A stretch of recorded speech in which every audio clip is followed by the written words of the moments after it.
Hepinize yeniden merhabalar. Kanalıma ve mutfağıma hoş geldiniz. Bugün sizlere nefis bir ana yemek tarifiyle geldim. Gerçekten lezzeti muhteşem ve porsiyonluk olduğu için servis etmesi de çok pratik. Dilerseniz sizleri daha fazla bekletmeden tarifimin yapım aşamasına geçiyorum. İyi seyirler diliyorum.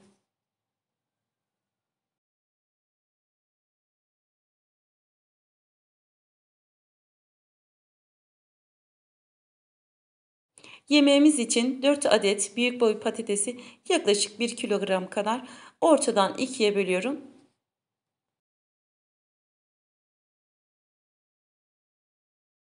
Kullandığım patateslerin boyutu gözünüze büyük gelirse daha küçük boy patates kullanabilirsiniz. İkiye böldüğüm patatesleri bir kaşık yardımıyla içlerini çıkartıyorum.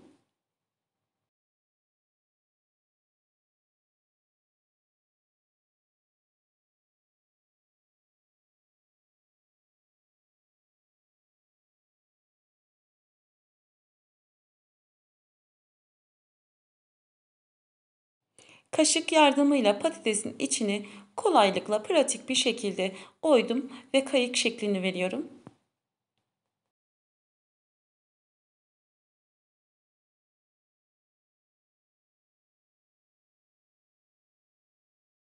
Siz izlerken ben de size burada bir hatırlatma yapayım. Kanalıma hala abone değilseniz abone olmayı, tariflerimden ilk siz haberdar olmanız için bildirimlerinizi açmayı, videomu buraya kadar izlediyseniz beğenmeyi, beğen butonuna basmayı, küçücük de olsa bir yorum yapmayı, bana destek olmayı unutmayın.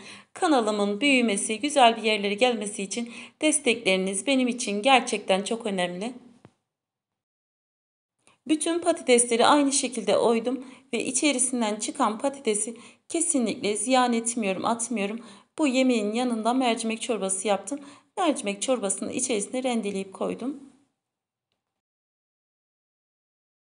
Yemeği yapacağım tepsinin altını yaklaşık 2 yemek kaşığı kadar sıvı yağ ile yağladım. Kullandığım tepsinin ölçüsü 30 santimlik borcam.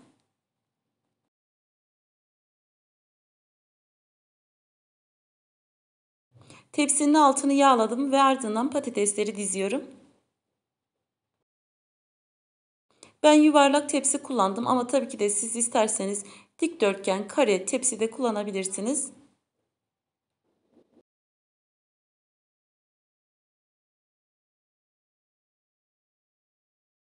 Patatesleri tepsiye dizdikten sonra küçük bir kasenin içerisine yarım tatlı kaşığı tuz, bir tatlı kaşığı pul biber ve yaklaşık 3 yemek kaşığı kadar sıvı yağ ekliyorum. Ben sıvı yağ kullandım ama tabii ki de sizler isterseniz zeytinyağı da kullanabilirsiniz.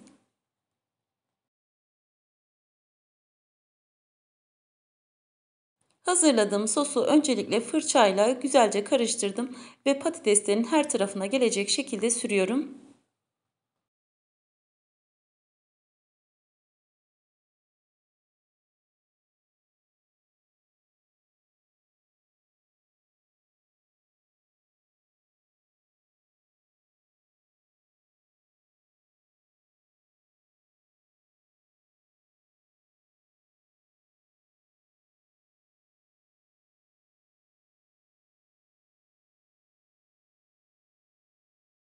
Patatesin her tarafına gelecek şekilde yağ sürdükten sonra 200 derecede ısıttığım fırında yaklaşık 30 dakika pişirdim.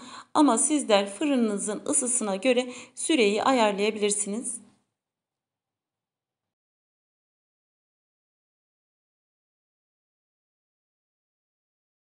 Patates fırında pişerken ben de bu arada yemeğin iç harcını hazırlıyorum. Uygun bir tencerenin içerisine küçük küçük doğradım 1 kilo tavuk etini ekliyorum.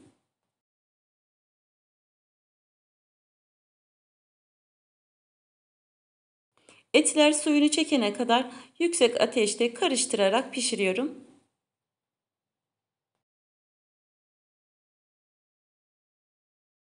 Yaklaşık 5 dakika kavurdum ve ardından çeyrek çay bardağı sıvı yağ ekliyorum. Ben sıvı yağ kullandım ama tabii ki de sizler isterseniz zeytinyağıyla da yapabilirsiniz. Daha sonra ince ince kıydığım bir adet kuru soğan ekliyorum.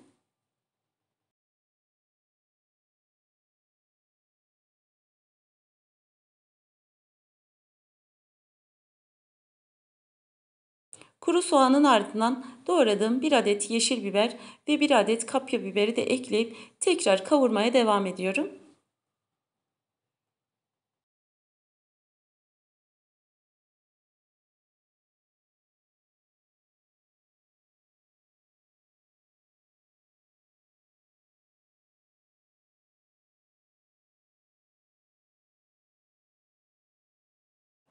Soğan ve biberler biraz kavruldu. Daha sonra baharatlarını ekliyorum.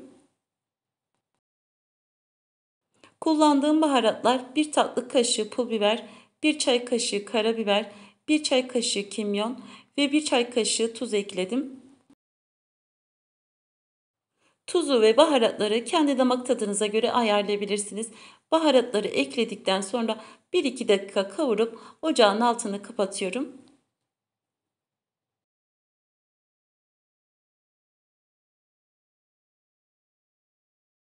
200 derecede 30 dakika pişirdiğim patatesleri fırından çıkartıyorum.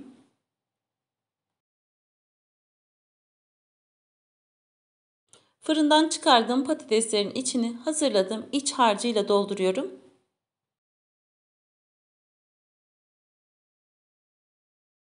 Patateslerin içerisini doldururken ara ara kaşıkla bastıralım ve tekrar iç harcından ekleyelim.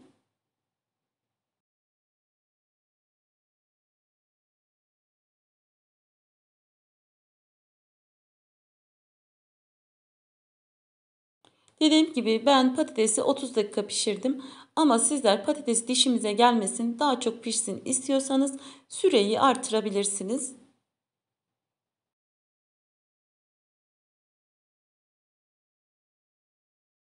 Hazırladığım iç harcının tümünü patateslerin içerisine dolduruyorum. Daha sonra üzerine ince ince kıydığım biraz maydanoz serpiyorum. İsterseniz eklemeyebilirsiniz.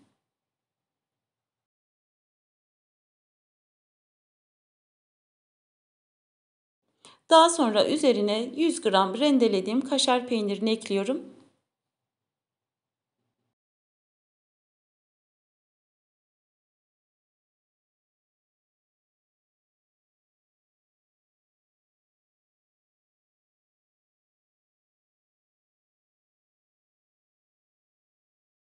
Kaşar peynirini de ekledim. Daha sonra yarım yemek kaşığı domates salçasının içerisine 1 su bardağı sıcak su ekledim ve bu sosu yemeğin üzerine döküyorum. Kaşıkla biraz yemeğin üzerine, kalanını da tepsinin içerisine döküyorum.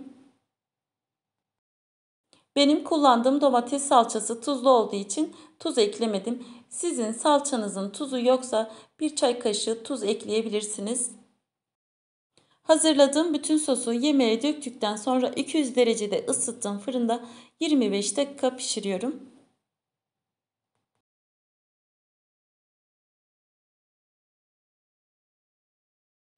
25 dakikanın sonunda yemeği fırından çıkardım ve görüntü sizin de gördüğünüz gibi muhteşem.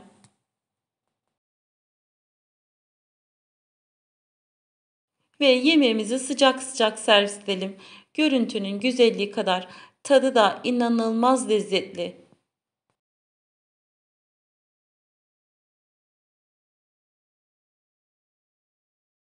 Tariflerimi elimden geldiği kadar detaylı bir şekilde anlatmaya çalışıyorum. Ama ki aklınıza takılan sorular olursa bana yorumlarda belirtebilirsiniz. Gördüğüm anda dönüş yapıyorum.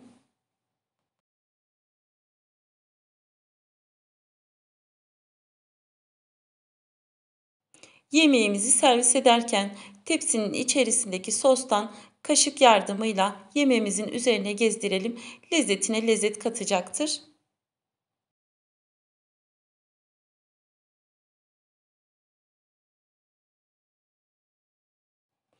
Yapıp deneyeceklere şimdiden afiyet olsun. Bugünlük de benden bu kadar. Yeni tariflerde, yeni videolarda görüşmek üzere. Hepiniz Allah'a emanet olun. Hoşça kalın.